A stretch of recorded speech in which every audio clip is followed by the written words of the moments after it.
Welcome to this deep dive, where we're looking into science that could really impact your health down the line. Today, we're zooming in on something potentially huge for preventing heart attacks and strokes. It's a simple and inexpensive blood test. That's right. And this isn't just a small step. The research we're looking at suggests it could genuinely slash the number of people hit by these major cardiovascular events. Yeah, seriously reduce them. We're digging into a study funded by the British Heart Foundation, the BHF, and it was published in the Journal of the American College of Cardiology. Pretty prestigious. Very much so. And the lead author is Professor Anup Shah, who's a professor of cardiovascular medicine over at the London School of Hygiene and Tropical Medicine, a real expert in the field. Absolutely. So the big promise here, the core of this deep dive, is how this one test might help avoid thousands, literally thousands, of heart attacks and strokes. It could maybe even become routine. So our mission today is simple. Figure out what this test is actually measuring, why using it this way is new and important, and, why it could be such a big deal for keeping people healthy before they get sick. We want you to walk away understanding what this shift could mean for you, for your own health awareness. So let's get straight into it. This inexpensive test.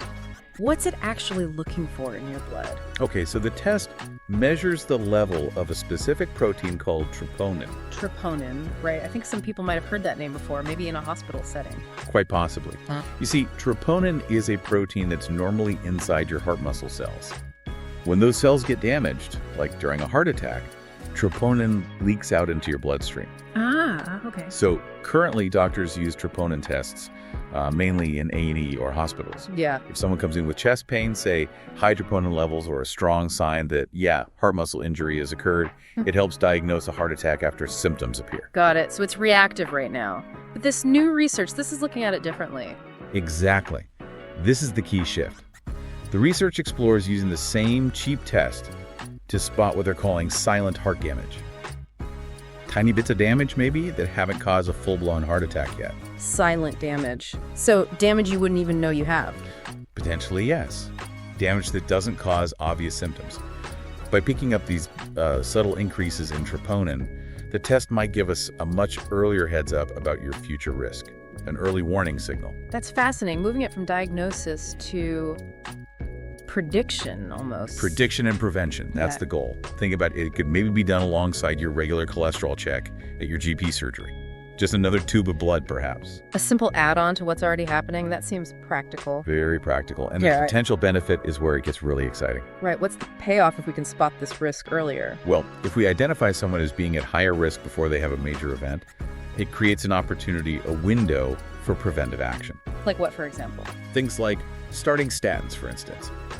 Even if someone feels fine, if their troponin level suggests underlying risk, a doctor might recommend treatment to lower that risk proactively. Okay, so let's get into the study itself. Professor Shah's study, funded by the BHF. What did they actually find? How strong is the evidence? Well, first off, the scale was significant. They analyzed health data from, get this, over 62,000 people across Europe and the US. That's a lot of data points. Wow, yeah. That's substantial. They measured everyone's troponin levels, and they also looked at all the usual risk factors we already know about things like age, blood pressure, smoking history, diabetes, cholesterol levels, the standard stuff. Right, the things doctors already ask about. Exactly. And then they followed these 62,000 people for about 10 years to see who unfortunately went on to have a heart attack or a stroke. And the key takeaway, what did the troponin levels show? The results were pretty clear. Higher troponin levels, even slightly elevated ones, were strongly linked to a greater risk of having a heart attack or stroke within that 10-year time frame. Even after accounting for all those other factors, like age and cholesterol. Yes, that's the crucial part. The link remained strong, even when they statistically adjusted for all those conventional risk factors. Troponin added something extra, some new information. Okay, that sounds important, but how much better does it make the predictions? Is it a small improvement or something more? This is where it gets really striking. The researchers calculated that adding the troponin result to the existing risk scores made the prediction of a future event up to 4 times more accurate than just adding cholesterol results alone to those scores. Wait, 4 times? Did I hear that right? 4 times more accurate in predicting risk based on their models. Think about the implications of that. It suggests a much, much clearer picture of who is genuinely at high risk, potentially years in advance. That's a massive difference. That could change clinical practice, couldn't it? It really could. A fourfold increase isn't trivial. It could mean identifying thousands of people who are currently slipping through the net, people who could benefit from preventative treatment now. And I heard it might be particularly helpful for a group that doctors sometimes find tricky to manage. Yes, absolutely. Yeah. The study highlighted its value for people currently classed as being at intermediate risk. Intermediate risk. Explain that a bit. Why is that group challenging? Well, these are people whose risk factors aren't severe enough to automatically put them in the high-risk category, so they might not routinely be offered things like statins. But their risk isn't low either. It's a bit of a gray area. Okay, so it's hard to know whether to treat aggressively or just monitor. Exactly. It's a judgment call.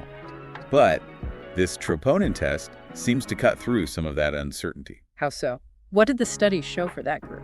The analysis suggested that adding the troponin test could reclassify up to 8% of those intermediate risk people into the high-risk category. 8%. So out of every, say, 100 people in that gray area, this test could potentially flag up to 8 of them as needing more urgent attention. Precisely. It helps identify the individuals within that intermediate group who actually face a much higher likelihood of a future event and who would likely benefit most from starting preventive treatment sooner rather than later. That really could save lives and prevent a lot of suffering. That's certainly the hope. Sure. And Professor Brian Williams, who's the Chief Scientific and Medical Officer at the British Heart Foundation, echoed this. He basically said that adding this test to how we currently assess risk could really help doctors pinpoint more people who are at higher risk and get them the right advice and treatment to lower their chances. It really does sound like a potential breakthrough. A simple, cheap test stemming from this research led by Professor Shaw and backed by the BHF, offering a much clearer view of future risk. It points towards a more personalized and effective way to tackle cardiovascular disease prevention. And, the source material we looked at brings up some thought-provoking questions at the end, doesn't it? It does. Questions like, why haven't we, maybe, been told more about this? If it's so promising, why isn't it standard practice yet? What are the hurdles to implementation? And maybe most importantly for you listening, would you want your doctor to offer you this test? Would you want this extra piece of information about your heart health? These are really important things to consider. Having that clearer picture of your risk could offer significant peace of mind, or at least empower you to take action. Absolutely. It's about understanding your own body better. This research, from top experts and organizations, it really shows how science keeps moving forward in tackling these major health issues. It highlights the power of research and how sometimes relatively simple tools can have a potentially massive impact on public health if implemented correctly.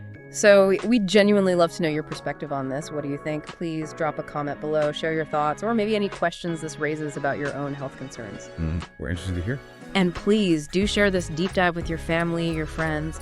Getting this information out there is important so more people are aware of these potential events. We'll be back again soon to explore other fascinating health topics. Thanks for joining us on this deep dive.